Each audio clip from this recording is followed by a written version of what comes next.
there are multiple points of worry, concern related to plastics and climate change.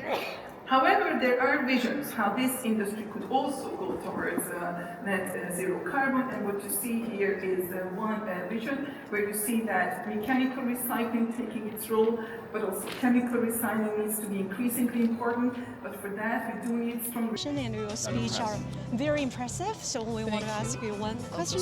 Oh, thank you so much. In the near future, like in 2 or 3 years, or as far as 5 years, any changes do you think will happen to the plastic?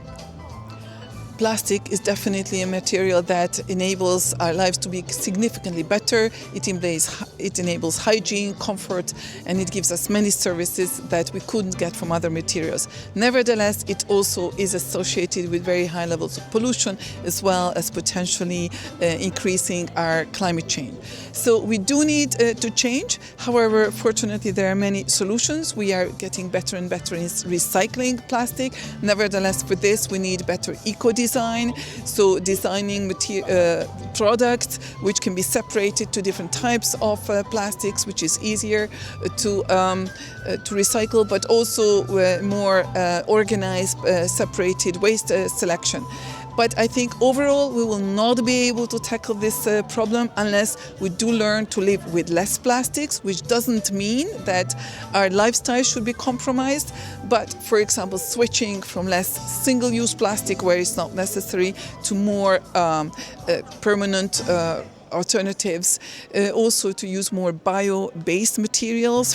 Just now you mentioned that nowadays the plastic materials has been heavily reliant on the fossil, but you mentioned probably just a research on the like a low fossil related like a plastic. We will have the kind of innovation for the material of the plastic, right? Right, there are several alternatives to fossil-based plastics, also PLA-based plastics and many different bio-based plastics, but definitely this area could benefit from significantly more innovation, because one issue is not to have fossil-based, but also the other issue is to have less toxicity in the plastics, and also better breakdown opportunities, because right now most of the plastics breaks down only to microplastics, micro and nanoplastics, which stays around in an environment on humans' timescales forever.